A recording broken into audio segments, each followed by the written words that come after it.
Hello दोस्तों, आपका स्वागत है अविनाश क्लासेस के हिंदी स्टेनो चैनल में। अब डिक्टेशन स्टार्ट होगा।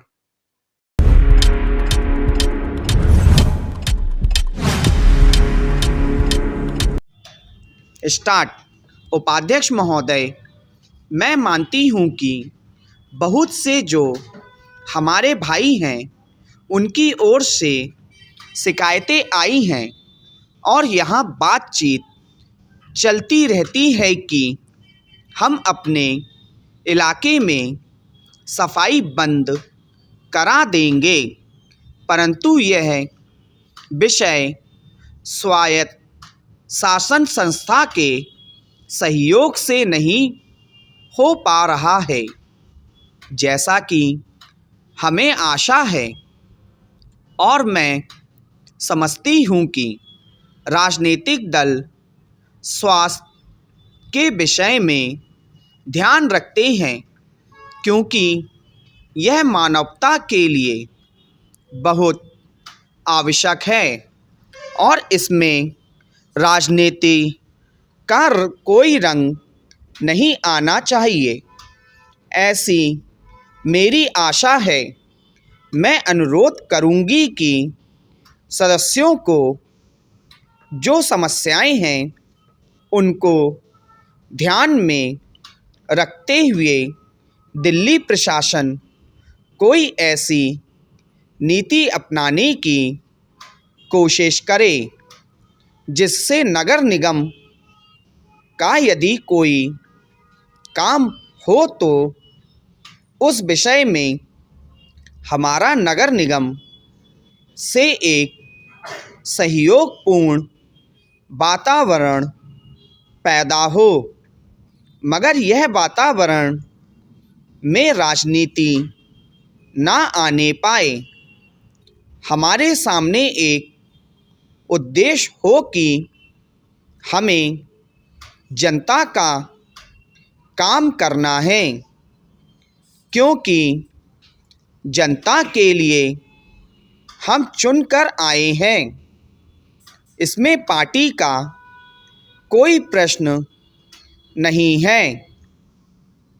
दूसरी बात, मैं यह कहना चाहता हूँ कि अनाथ बच्चों के लिए जो इस बजट में प्रावधान किया गया है कि उनके लिए केंद्र बनाए जाएंगे, तो मैं समझती हूँ कि इन केंद्रों के साथ साथ बेसहारा महिलाओं के लिए जो कि समाज से तिरस्कृत हैं, ऐसी महिलाओं के लिए जगह जगह इस प्रकार के केंद्र खुलने चाहिए जहां उन्हें रोजगार सिखाया जाए और साथ ही साथ आर्थिक रूप से स्वतंत्र बनाने की तरफ भी प्रयत्न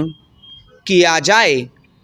इस विषय में मेरा एक सुझाव है कि जो बच्चे अनाथ हैं, जो बेसहारा महिलाएं हैं, उनकी तरफ हमारी पूरी कोशिश होनी चाहिए कि जो अनाथ बच्चे हैं, जो समाज से तिरस्कृत हैं, जिनको अवहेलना की दृष्टि से देखा जाता है, उनके लिए केंद्र बनाए जाएं और उन केंद्रों में वह अधिकारी रखे जाएं जिनके संरक्षण में वह कार्य सीखे पढ़े लिखें।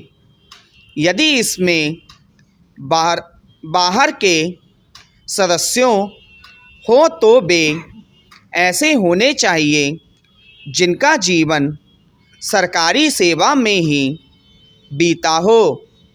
ऐसे योग्य लोगों से सहायता लीजिए। यदि इसमें असामाजिक तत्व घुस गए तो फिर हमारा पैसा ऐसे ही खर्च हो जाएगा और जो नीति हमने बनाई है वह असफल हो जाएगी, जिसका परिणाम यह होगा कि हम उस नीति को कार्य के रूप में परिणत नहीं कर सकेंगे। इस बात पर कोई मतभेद नहीं है। उपाध्यक्ष महोदय, रूस में भारत के जो मानचित्र प्रकाशित हुए हैं उनमें भारत के कुछ हिस्से को सही तरीके से नहीं दिखाया गया है। इसको सरकार भी मानती है और इस विषय पर कोई मतभेद नहीं है। प्रश्न यह है कि अगर किसी देश ने हमारे देश का गलत मानचित्र प्रकाशित किया है तो एक सरकार के रूप में भारत सरकार का जो कर्तव्य है उसने उसको निभाया है या नहीं, और अगर निभाया है तो किस प्रकार से निभाया है। जब भारत सरकार का ध्यान इसमें प्रकाशित उस मानचित्र की ओर दिलाया गया जिसमें हमारे देश के कुछ भाग को गलत ढंग से दिखाया गया था, तो उसने 1956 में ही, जबकि ना तो भारत और चीन की सीमा का प्रश्न पैदा हुआ था, इस बारे में रूस में विरोध किया।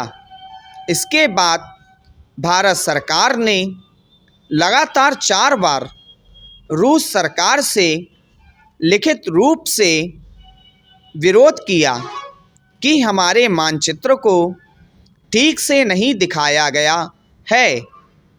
जिस मानचित्र को लेकर यह चर्चा हो रही है, जब उसकी और भारत का ध्यान गया तो उसने जून, जुलाई और अगस्त में लगातार 3 बार अपने राजदूतों के माध्यम से और रूस के जो अधिकारी हमारे देश में आए उनसे बातचीत करके रूस का ध्यान इस ओर आकर्षित किया कि उसने इस देश का मानचित्र ठीक नहीं दिखाया है। प्रश्न यह है कि जिस मानचित्र के बारे में हम चर्चा कर रहे हैं उसके बारे में हमें चिंता होनी चाहिए या नहीं।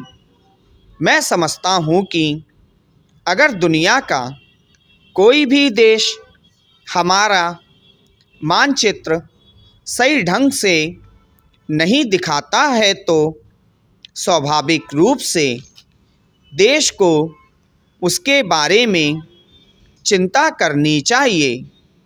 हम अपने कर्तव्य से नहीं चूक सकते हैं, लेकिन जहाँ तक इस चर्चा का संबंध है, मैं माननीय सदस्य की प्रशंसा करता अगर वह उन समस्त देशों का जिक्र करते और निंदा करते जिन्होंने हमारे मानचित्र को गलत ढंग से दिखाया है। उदाहरण के लिए पाकिस्तान को शिकायत है उसके मानचित्र को केवल रूस, इराक और मिस्र ने ही नहीं बल्कि अमेरिका ने भी गलत दिखाया है। जिस कश्मीर को हम भारत माता का ताज और मुकुट कहते आए हैं, जिसे हम कहते हैं कि वह इस धरती पर हमारा स्वर्ग है, उस इलाके को बिल्कुल उनकी दया और कृपा पर छोड़ दिया गया है। यह बात उत्साह